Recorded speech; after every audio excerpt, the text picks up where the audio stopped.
전능하신 하나님 말씀 낭송. 적그리스도를 폭로하다.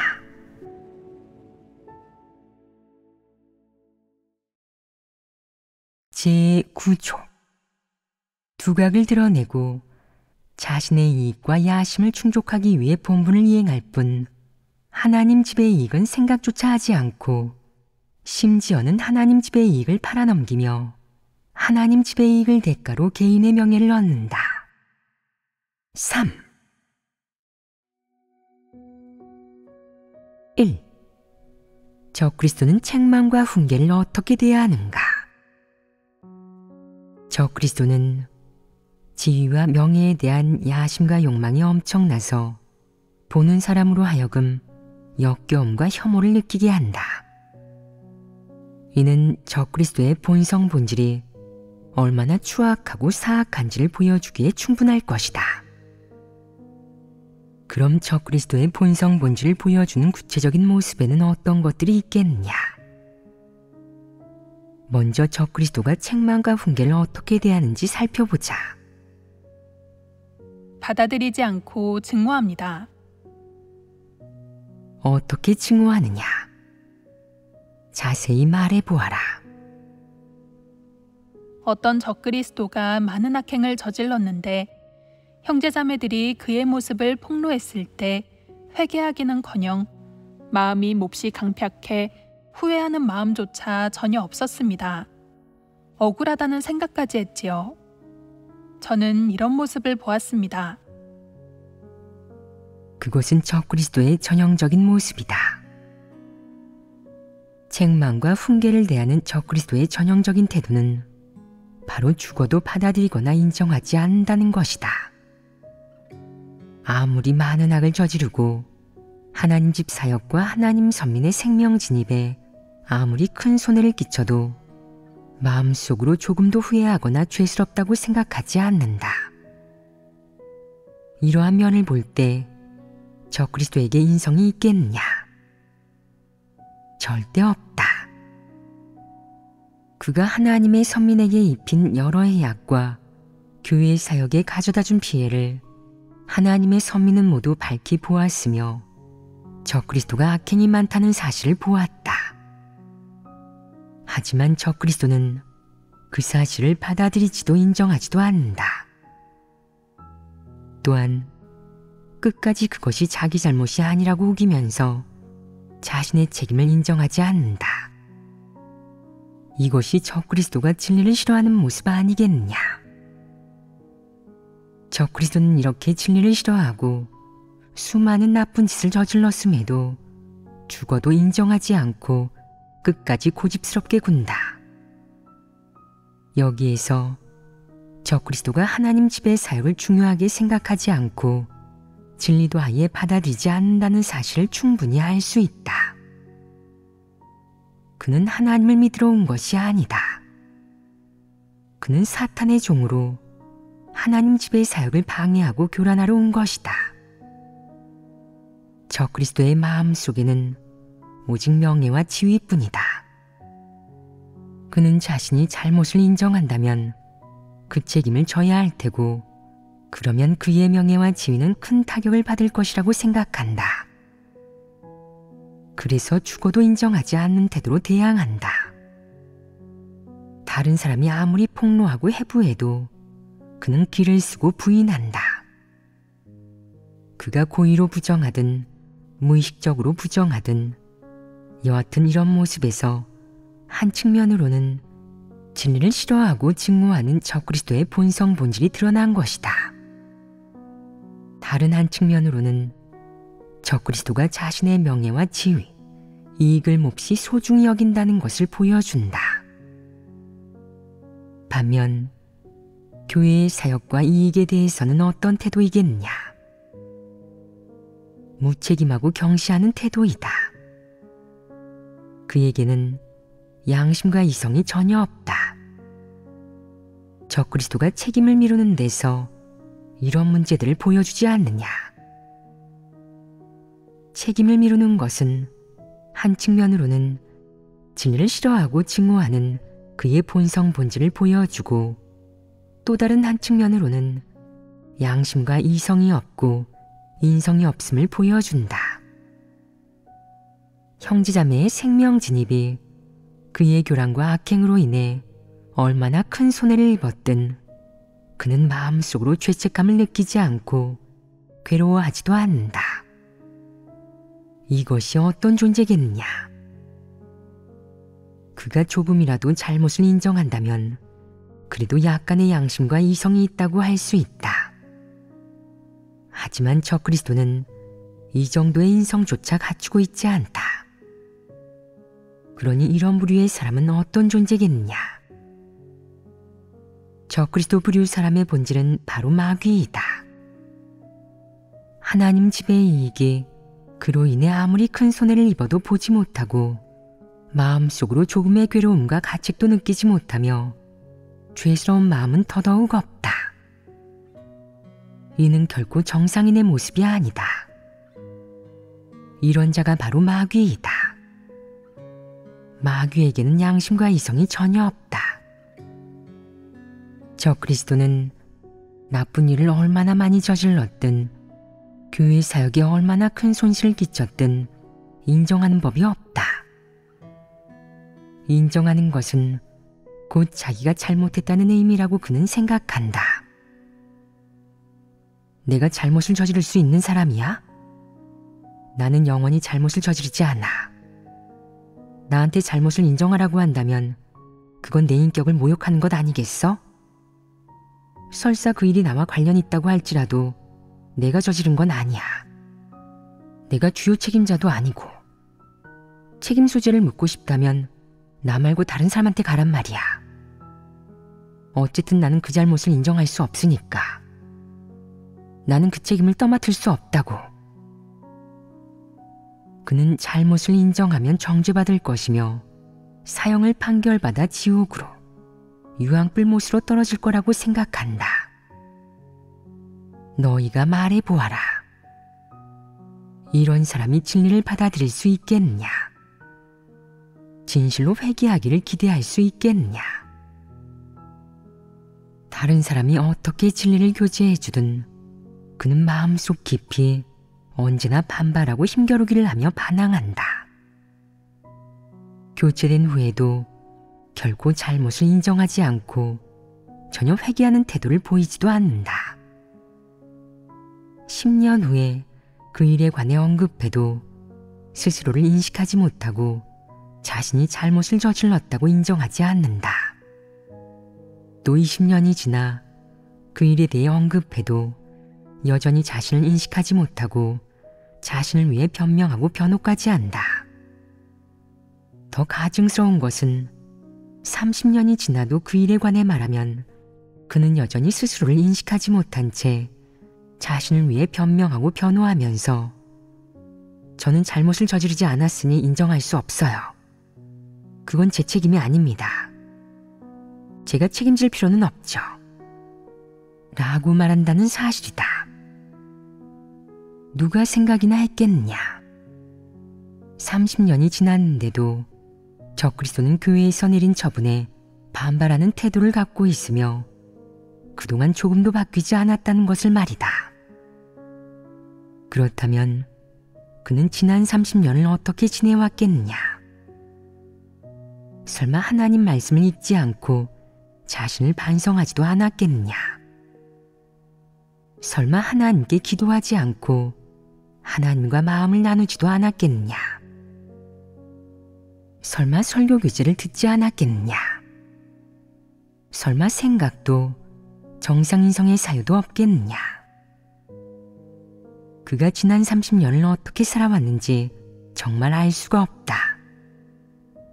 30년이 지난 일인데도 그는 여전히 마음속에는 원한이 가득 차서 자신이 형제자매들에게 억울함을 당하고 하나님은 자신을 이해해주지 않는다고, 하나님 집에서 자신을 박하게 대하고 괴롭히며 일부러 애먹이고 자기에게 죄를 뒤집어 씌웠다고 생각한다.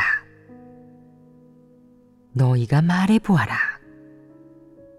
이런 사람이 변화할 수 있겠느냐? 절대 불가능하다.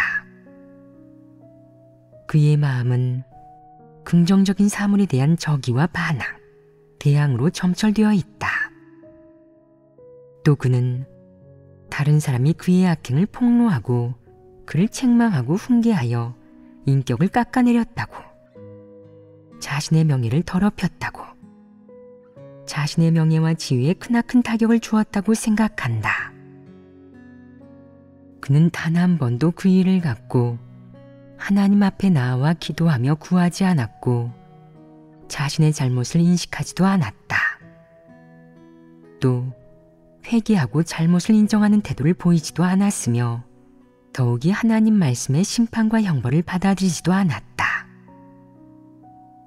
현재 그는 여전히 불복과 불만의 마음을 갖고 원통한 태도로 하나님께 해명하면서 자신의 억울함을 풀어주고 그 일을 밝혀달라고, 그 일에서 대체 누가 옳고 누가 틀렸는지 판가름해달라고 한다.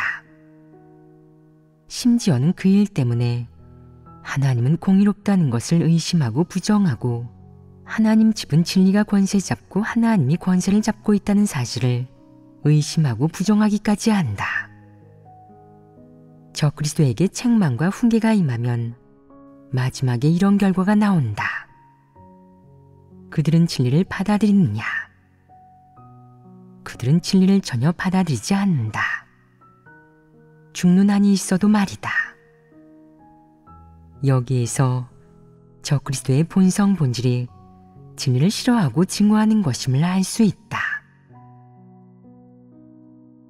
적그리스도는 책망과 훈계를 받아들이지 않는다. 그럼 책망과 훈계를 인식하기는 하겠느냐? 책망과 훈계 측면의 진리를 교제할 때 그는 어떻게 말하겠느냐? 사람들을 어떻게 가르치겠느냐? 그는 이렇게 말한다. 책망과 훈계는 하나님이 사람을 온전케 하시는 방식 중 하나입니다. 사람이 스스로를 더욱 잘 인식하게 하시는 거죠. 책망과 훈계가 임할 때 사람은 무조건 받아들이고 순종해야 합니다. 책망과 훈계를 받아들이지 않는 자는 하나님을 거역하는 사람이고 진리를 사랑하지 않는 사람입니다. 진리를 실행하고 싶다면 먼저 책망과 훈계를 받아들여야 해요. 하나님이 그렇게 사람을 온전케 하시니 모두가 그렇게 체험해야 하죠. 책망과 훈계를 받아들이는 것은 진리를 깨달아 스스로를 인식하고 하나님을 만족케 하는 최고의 실행길이라고 할 수 있습니다. 당신이 어떤 사람이든 리더든 평범한 신자든 어떤 본분을 이행하든 책망과 훈계를 받을 준비를 해야 합니다. 책망과 훈계를 받아들이지 못한다는 것은 당신이란 사람이 분량이 없는 어린아이임을 의미합니다. 책망과 훈계를 받아들일 수 있는 사람은 모두 성숙한 사람, 생명을 갖춘 사람, 온전케 될 수 있는 사람이고요. 한마디 한마디 철퇴처럼 적그리스도의 입에서 나오는 이 거창한 말들은 정말 좋은 소리로 들린다. 하지만 이 말들은 다 무엇이냐? 거기에 진리가 한마디라도 있느냐? 너희는 분별할 수 있느냐? 너희도 수시로 이런 말을 하지 않느냐? 말해보아라. 이 말들은 다 무엇이냐? 도리입니다. 사람이 흔히 쓰는 말로 요약하고 정리해보아라. 도리란 무엇이냐? 구호입니다. 또 어떻게 말할 수 있느냐? 탁상공론입니다. 또 더 말할 게 있느냐? 전부 허언이자 헛소리입니다. 그렇다. 단순 명료하고 일상생활에 가까운 용어구나. 이것을 가리켜 생활용어라고 한다. 즉, 전부 헛소리라는 것이다. 헛소리의 함의는 무엇이냐? 빈말이다. 사실 우리는 이 말의 성질을 어떻게 정의 내리겠느냐? 굵기와 도리라고 할 수 있다. 적그리스도가 하는 말은 굵기와 도리뿐이다. 적그리스도는 책망과 훈계에 대해 늘 이런 도리를 늘어놓는데 이것이 그가 책망과 훈계를 진실로 인식하고 이해했다는 의미가 될 수 있겠느냐. 그의 말을 듣는 순간 그가 책망과 훈계를 진실로 인식하지 못했다는 것을 알 수 있다. 그가 이렇게 헛소리를 한가득 늘어놓는다는 것은 그라는 사람이 진리를 추구하는 자가 아님을 의미한다. 만약 정말 책망과 훈계가 임한다면 그는 절대 받아들이지 않을 것이다. 적그리스도는 책망과 훈계를 적대하고 거부하며 절대 진리로 여겨 받아들이거나 순종하지 않는다. 이는 그에게 있어 인격과 존엄에 대한 모욕이다. 적그리스도가 책망과 훈계를 대하는 측면에서 또 다른 사례를 알고 있느냐? 어떤 적그리스도는 책망과 훈계가 임했을 때 표면적으로는 스스로를 인식하는 것 같지만 사실 그 행간에 교활한 궤변이 들어있고 사람을 미혹하는 성질이 있습니다. 어떨 때는 이를 그르쳐 놓고 이 역시 하나님이 허락하신 바이니 모두 하나님의 주제에 순종해야 합니다 라고 말하고, 어떨 때는 심지어 적반하장으로 리더 일꾼의 약점을 물고 늘어져선 안 됩니다. 리더 일꾼에게 너무 높은 요구를 해선 안 돼요 라고 말합니다. 이런 말을 하는 것은 상대를 미혹하여 그를 분별하지 못하게 하기 위함입니다. 그것이 한 가지 모습이다. 그는 틀린 말을 맞는 말로 만들고 흑백을 전도하며 다른 이에게 허점을 들키는 게 두려워 서둘러 교활하게 궤변을 늘어놓으면서 갖가지 말로 사람을 미혹하여 상대의 마음을 교란하고 시선을 어지럽힌다. 그리하여 상대가 그의 행동에 대해 어떤 인식도 분별도 하지 못하게 하며 이를 통해 그는 사람들 마음 속에서 계속 높은 지위와 명예를 유지하게 된다. 이는 방금 말한 책망과 훈계가 임했을 때, 잘못된 일을 저질렀을 때, 길을 잘못 들어섰을 때 전혀 뉘우치지 않는 적그리스도의 태도와 같다. 또 어떤 예가 있느냐? 적그리스도는 자신을 책망하고 훈계하는 사람에게 원한을 품습니다. 언젠가 기회가 오면 복수하고 공격하지요. 공격하고 복수하는 것 또한 한 가지 모습이다.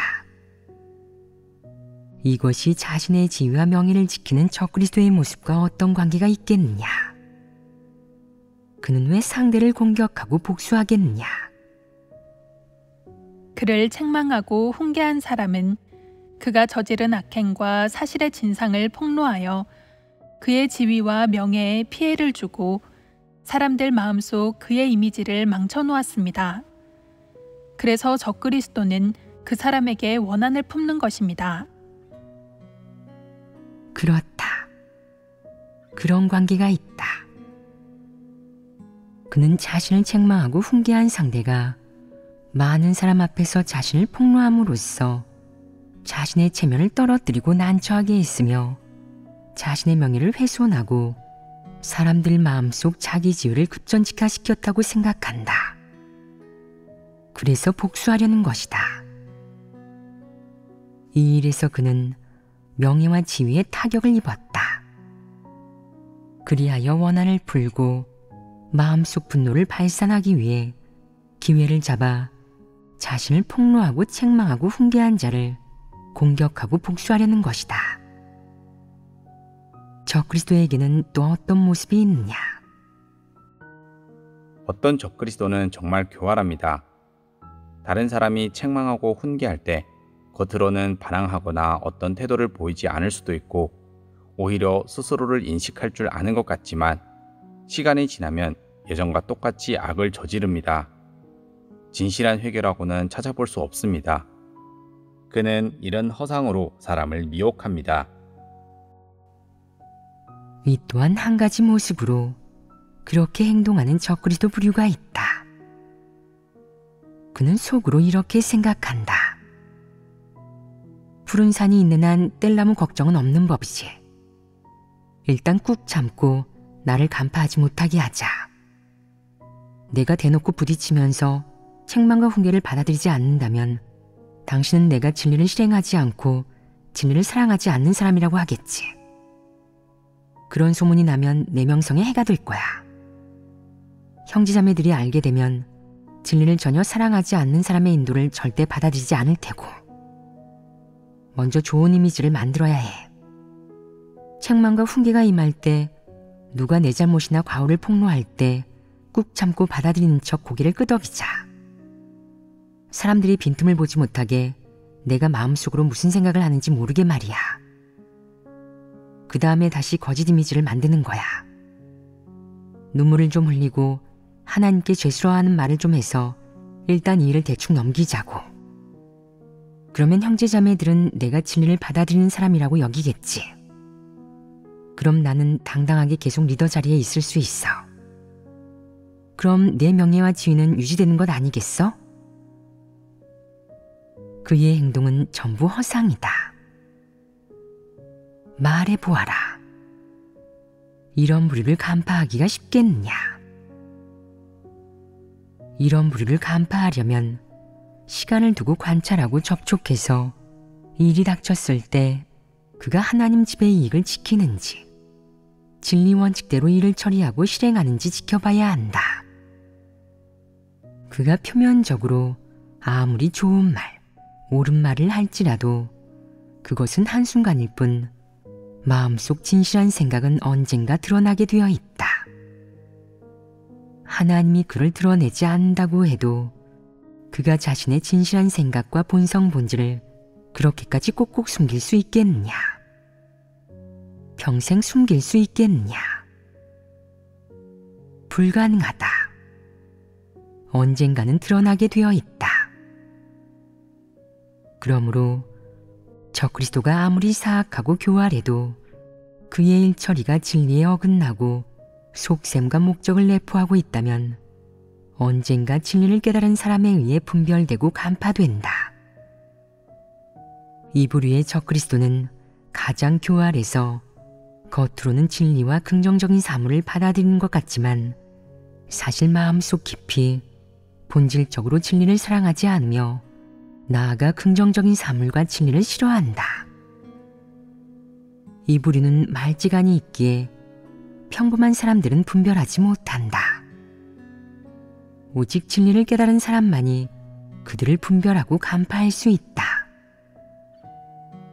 또 다른 예가 있느냐? 어떤 적그리스도는 사역자가 자기보다 자질이 좋고 사역을 잘한다는 사실을 알고는 자기 지위를 공고히 하기 위해 뒤에서 사실을 왜곡하여 사역자나 파트너를 판단하고 사람들을 미혹하고 회유하여 자기 말을 듣게 했습니다. 그 결과 사역자들이 서로 의심하면서 조화롭게 협력하지 못하고 여러 사역에서 성과가 나지 않게 되었지요. 또 그는 악행이 폭로되었을 때 받아들이지 못했을 뿐만 아니라 이유를 대고 책임을 전가하려 했습니다. 그는 명예와 지위를 위해 수단과 방법을 가리지 않습니다. 아무리 많은 형제자매들에게 피해를 줘도, 하나님 집 사역에 아무리 심각한 방해와 교란을 초래해도 그는 신경 쓰지 않으며 괴로워하거나 자책하는 일은 더더욱 없었습니다. 그에게는 인성과 이성이 전혀 없습니다. 요컨대 적그리스도는 자기 명예와 지위를 지키기 위해 누구의 희생도 불사한다.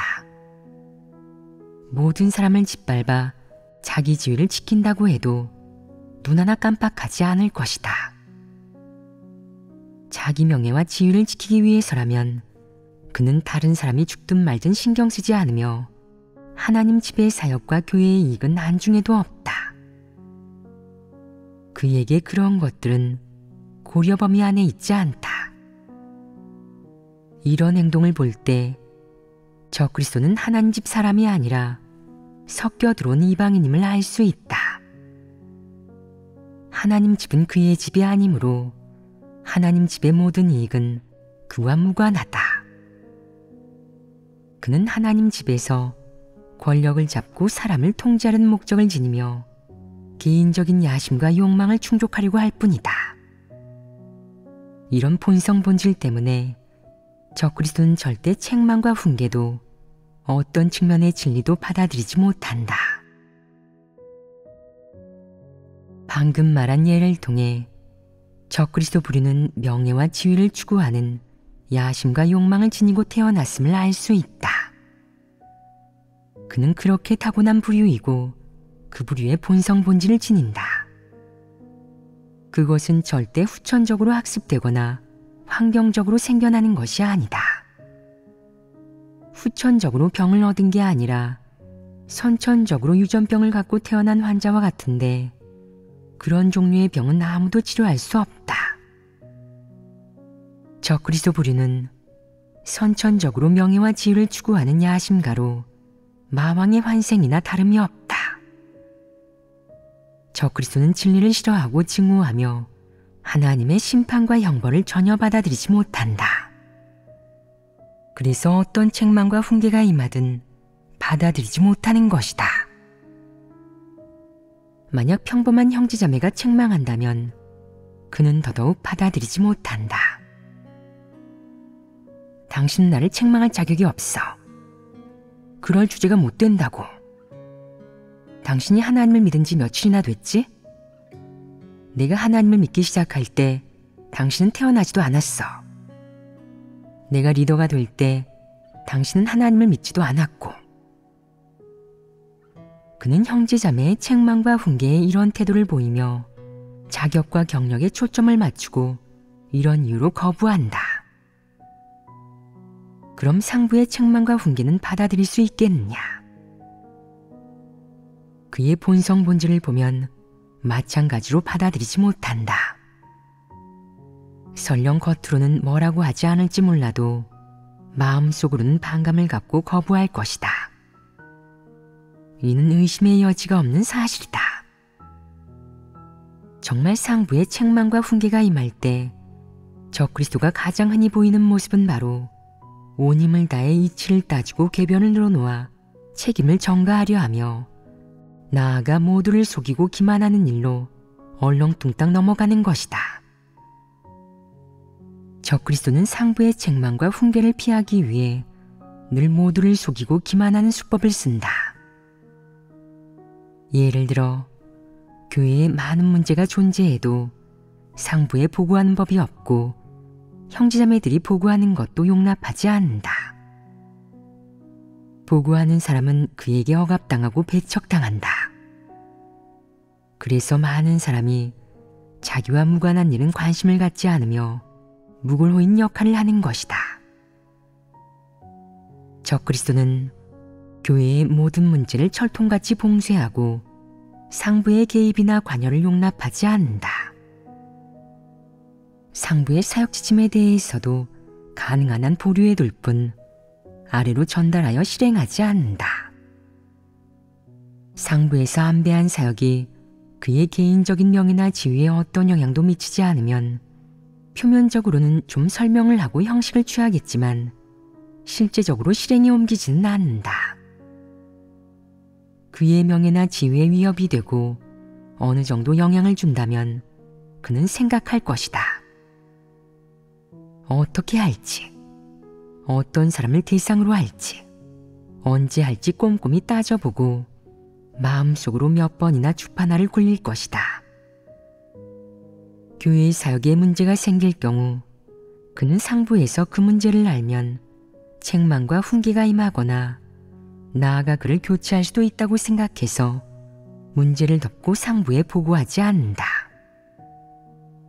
그 문제를 해결하지 않을 때 하나님 집의 사역에 어떤 영향과 해악을 미칠지는 전혀 신경 쓰지 않으며 하나님 집의 사역이 어떤 손실을 입을지 역시 관심이 없다. 그는 어떻게 해야 하나님 집의 사역에 도움이 될지, 어떻게 해야 하나님이 만족할지 생각하지 않는다. 오직 자신의 명예와 지위만 생각하고 상부에서 그를 어떻게 바라보고 어떻게 대할지, 자기 명예와 지위가 영향을 받지 않도록 어떻게 지킬 수 있을지만 생각할 뿐이다. 이것이 바로 적그리스도가 이를 바라보는 방법이자 문제를 생각하는 방식으로 적그리스도의 성품을 완전히 대표한다. 그래서 적그리스도는 교회에 존재하는 문제나 사역 과정에서 발생하는 문제를 절대 사실대로 보고하지 않는다. 그는 어떤 사역을 하든 사역 과정에서 어떤 어려움을 마주하든 어떻게 선택하고 처리해야 할지 감이 오지 않는 일이 닥치면 상부로부터 자질이 떨어진다는 말을 들을까봐, 상부에서 그의 실상을 알게 될까봐 제때 그 일을 해결하지 않았다는 이유로 책망과 훈계를 받을까봐 걱정하며 전부 숨기고 덮는다. 적그리스도는 상부의 책망과 훈계를 피하기 위해서라면 하나님 집의 이익과 교회의 사역에는 관심조차 두지 않으며 자신의 지위와 밥그릇을 지키고 상부의 좋은 인상을 남기기 위해 교회의 사역과 이익을 희생하는 것도 불사한다. 그는 교회의 사역의 진전에 지장을 주고 영향을 끼치는 것을 신경 쓰지 않는다. 그럼 하나님 선민의 생명 진입은 생각하겠느냐? 더더욱 안중에도 없다. 형제자매들이 어떤 어려움을 마주하든 그들의 생명 진입에 어떤 문제가 생기든 적그리스도는 해결해주지 못하며 상부에 문의하지도 않는다. 적그리스도는 문제를 덮고 해결하지 않는 것이 교회 사역의 진전에 지장과 영향을 주며 형제자매들의 생명에 해를 끼친다는 사실을 분명히 알면서도 눈 하나 깜빡하지 않는다. 교회에 어떤 큰 문제가 생겨도 그는 보고하는 법이 없으며 온 힘을 다해 덮고 봉쇄한다. 만약 형제자매가 적그리스도의 악행을 눈치채고 투서를 작성해 상부에 보고한다면 그는 더더욱 극력으로 보류하고 봉쇄할 것이다. 그가 보류하고 봉쇄하는 목적은 무엇이겠느냐? 자신의 지위를 지키고 명예와 명성을 지키며 현재 자기가 지니고 있는 모든 것을 지키기 위함이다. 그에게 있어 교체되는 것이나 상부로부터 그 사역을 감당하지 못한다는 평가를 받는 것은 그의 목숨을 앗아가거나 사형을 판결받은 것과 같고 하나님을 믿는 길의 끝에 다다른 것과 같다. 그래서 그는 어떻게 해서든 상부에 문의하지 않고 머리를 쥐어짜 그의 사역에 존재하는 모든 문제를 덮음으로써 상부에서 알지 못하게 한다. 적그리스도의 이런 행동 방식은 무척 비열하지 않으냐? 그는 이렇게 생각한다. 좋은 리더는 하나님 눈에 그리고 상부의 눈에 어떤 문제나 어려움도 없는 사람으로 보여야 해. 어떤 일이든 잘 처리하고 어떤 사역이든 감당할 수 있는 사람이어야 하지. 또 좋은 리더는 절대 어렵다는 소리를 하거나 문제에 대한 의견을 구해서는 안 돼. 하나님 마음속에 그리고 상부의 마음속에 절대적으로 완벽한 사람, 흠집 하나 없는 사람, 상부에서 책망과 훈계를 하지 않아도 사역을 잘 해내는 사람이어야 한다고. 그래서 그는 온 힘을 다해 자기 지위를 지키고 상부에 좋은 인상을 남기고자 하며 상부에서 그를 사역을 감당하고 맡을 수 있는 사람, 큰 문제가 생기지 않을 사람, 그래서 직접 체크하거나 지도할 필요가 없고 책망과 훈계를 할 필요는 더더욱 없는 사람으로 여기기를 바란다. 적그리스도는 이런 이미지를 만들어 사람들로 하여금 하나님 역시 그를 믿는다고, 어떤 일이든 그에게 부탁한다고, 그에게 중임을 맡기고 그게 신뢰한다고, 심지어 아끼는 마음에 책망과 훈계를 하지도 못한다고, 그가 소극적으로 변하고 나태해져서 사역에 지장을 주게 될까봐 걱정한다고 오해하게 한다. 또 그는 형제자매들이 그를 하나님 집과 교회의 인기인 하나님 집의 중요 인물이라고 여기게 한다. 그가 형제자매들에게 이런 착각과 허상을 심어놓는 목적은 무엇이겠느냐? 존경과 숭배를 받기 위함이며 교회에서 지위가 주는 복을 누리고 높은 지위와 좋은 대우를 받으며 나아가 하나님의 지위를 대신하기 위함이다. 그는 늘 형제자매들에게 이렇게 말한다. 하나님은 여러분에게 친히 말씀하지 않으십니다. 친히 아래로 와서 이런 사역을 하지도 않으실 테고 여러분과 함께 생활하며 매일 이렇게 여러분 삶의 모든 일들을 지도해 주지도 않으실 것입니다. 그럼 그 세부 사역은 누가 하겠습니까? 리더 일꾼인 우리들이 하지 않겠습니까? 그는 온 힘을 다해 자기 지위를 지키는 한편 늘 이런 말을 하고 이런 이야기를 해서 형제자매들이 그에게 어떤 의혹도 품지 않고 있는 그대로 그를 믿고 신임하게 한다. 적그리스도의 이런 행동 방식은 어떤 성질이냐? 모두를 속이고 기만하는 것 아니겠느냐? 이것이 바로 적그리스도가 부리는 수법의 대단한 점이다.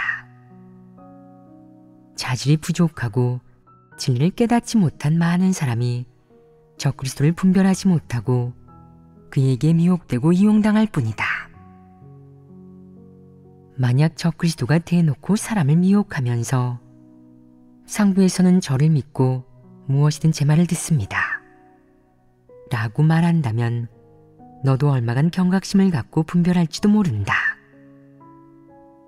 하지만 적그리스도는 이렇게 대놓고 말하지 않는다. 그는 사람을 미혹하는 말로 사람들이 상부에서 그를 믿고 신임하기에 리더 사역을 맡긴 거라고 오해하게 한다.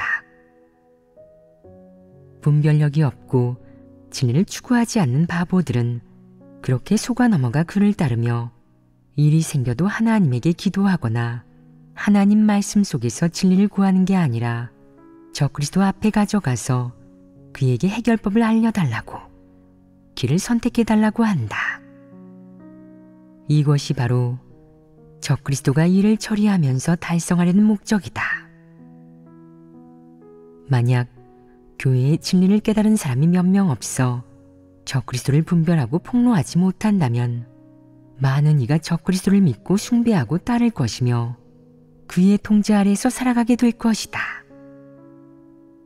이는 너무도 위험한 일이다. 적그리스도에게 3년에서 5년간 미혹되고 통제되면 생명에 큰 해를 입으며 8년에서 10년이 되면 철저히 망치게 될 것인데 만회하고 싶어도 기회를 얻을 수가 없다.